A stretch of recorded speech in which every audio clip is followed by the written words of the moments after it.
بسم الله الرحمن الرحيم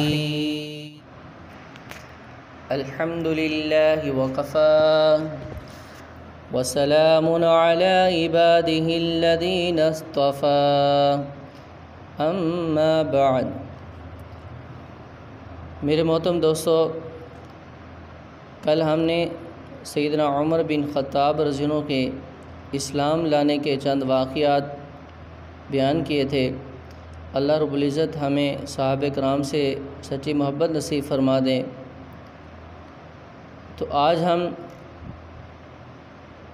چند فرامین رسالت میں آپ صلی اللہ علیہ وسلم کے جو سیدنا عمر رضی اللہ عنہ کی شان میں آپ نے کہے، آپ نے فرمائے تھے کہ اے ابن خطاب، اس ذات پاک کی قسم جس کے دست قدرت میں میری جان ہے، جس راستے پہ آپ کو چلتا ہوا شیطان پا لیتا ہے، وہ راستہ اس راستہ سے وہ ہٹ جاتا ہے، وہ راستہ چھوڑ کر دوسرے راستہ کو اختیار کر لیتا ہے۔ صحیح بخاری میں روایت ہے کہ حضور پاک صلی اللہ علیہ وسلم فرماتے ہیں کہ میں نے حالت خواب میں دودھ پیا، یہاں تک کہ میں اسے سیر ہو گیا اور اس کی سیرابی کے آثار میرے ناخنوں میں نمایاں ہونے لگے۔ پھر میں نے وہ دودھ عمر رضی اللہ عنہ کو دے دیا۔ اصحاب رسول نے پوچھا، یا رسول اللہ، اس خواب کی تعبیر کیا ہے؟ تو آپ صلی اللہ علیہ وسلم نے فرمایا، علم۔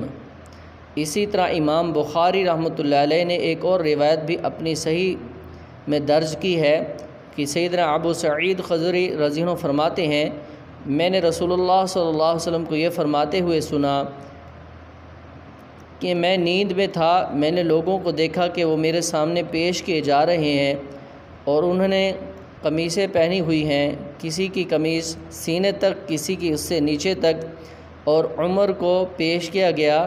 انہوں نے ایسی لمبی اور کھلی قمیص پہنی ہوئی تھی کہ وہ زمین پر گھسٹتی جا رہی تھی۔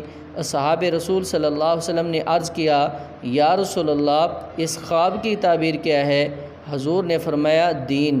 اسی طرح بڑی ہی مشہور و معروف حدیث کہ نبی کریم صلی اللہ علیہ وسلم نے فرمایا، اگر میرے بعد کوئی نبی ہوتا تو عمر ہوتا، یعنی اگر سلسلہ نبوت جاری رہتا تو سیدنا عمر رضی اللہ عنہ بھی منصب نبوت سے سرفراز کیے جاتے۔ ایک حدیث مبارکہ میں ہے کہ رسول مکرم معظم صلی اللہ علیہ وسلم نے فرمایا، تم سے پہلے جو گزری ہیں ان میں محدث ہوا کرتے تھے، اور میری امت میں اگر کوئی محدث ہیں تو وہ عمر بن خطاب ہیں۔ اسی حدیث مبارکہ میں لفظ محدث کی تشریح میں صاحب فتاوی الباری علامہ ابن حجر عسقلانی رحمۃ اللہ علیہ یوں تحریر فرماتے ہیں، یعنی محدث وہ ہے جس کی طرف اللہ کی طرف سے الہام کیا جائے، مولائے اعلیٰ سے اس کے دل میں القاء کیا جائے، اور بغیر کسی ارادہ اور قصد کے جس کی زبان پر حق جاری کر دیا جائے، یعنی اس کی زبان سے حق بات ہی نکلے۔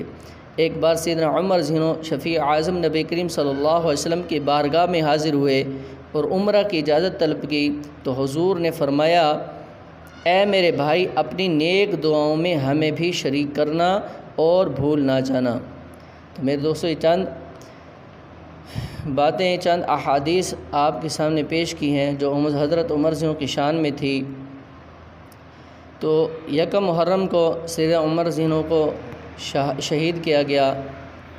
میرے دوستو، حضرت عمر رضی اللہ عنہ ایک دعا اکثر کیا کرتے تھے، اللہم ارزقنی شہادت فی سبیلک، اے اللہ مجھے اپنی راہ میں شہادت کی موت دینا، اور موت آئے تو تیرے محبوب صلی اللہ علیہ وسلم کے شہر میں آئے۔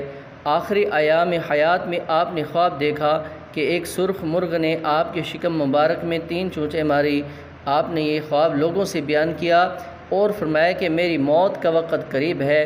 اس کے بعد یہ ہوا کہ ایک روز اپنے معمول کے مطابق بہت سویرے نماز کے لیے مسجد میں تشریف لے گئے۔ اس وقت ایک درہ آپ کے ہاتھ میں ہوتا تھا اور سونے والے کو اپنے درہ سے جگاتے تھے۔ مسجد میں پہنچ کر نمازیوں کی صفیں درست کرنے کا حکم دیتے، اس کے بعد نماز شروع فرماتے، نماز میں بڑی بڑی صورتیں پڑھتے۔ اس روز بھی آپ نے ایسا ہی کیا نماز ویسے ہی آپ نے شروع کی تھی، صرف تکبیر تحریمہ کہنے پائے تھے کہ ایک مجوسی کافر ابو لولو فیروز جو حضرت مغیرہ رضی اللہ عنہ کا غلام تھا، ایک زہر آلود خنجر لیے ہوئے مسجد کی محراب میں چھپا ہوا بیٹھا تھا۔ آپ کے شکم مبارک میں 3 زخم اس نے اس خنجر سے لگائے، آپ بے ہوش ہو کر گر گئے، اور حضرت عبد الرحمن بن عوف رضی اللہ عنہ نے آگے بڑھ کر بجائے آپ کی امامت کے مختصر نماز پڑھ کر سلام پھیرا۔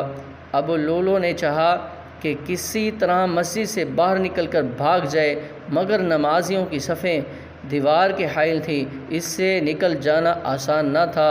اس نے اور صحابیوں کو بھی زخمی کرنا شروع کر دیا، 13 صحابی زخمی ہو گئے۔ اتنے میں نماز ختم ہو گئی اور ابو لولو پکڑا گیا۔ جب اس نے دیکھا کہ میں گرفتار ہو گیا ہوں تو اسی خنجر سے اس نے اپنے آپ کو بھی ہلاک کر دیا۔ بالآخر آپ کی دعائے شہادت اللہ رب العزت نے قبول فرمائی اور دیار حبیب امام الانبیاء تاجدار مدینہ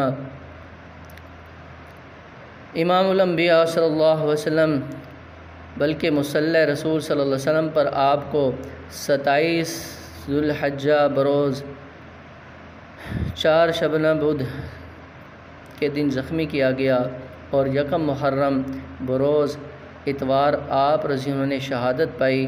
شہادت کے وقت آپ کی عمر مبارک 63 برس کی تھی۔ حضرت صہیب رضی اللہ عنہ نے نماز جنازہ پڑھائی، اور خاص روضہ نبوی میں حضرت ابوبکر صدیق رضی اللہ عنہ کے پہلو میں آپ کی قبر بنائی گئی رضی اللہ تعالی عنہ۔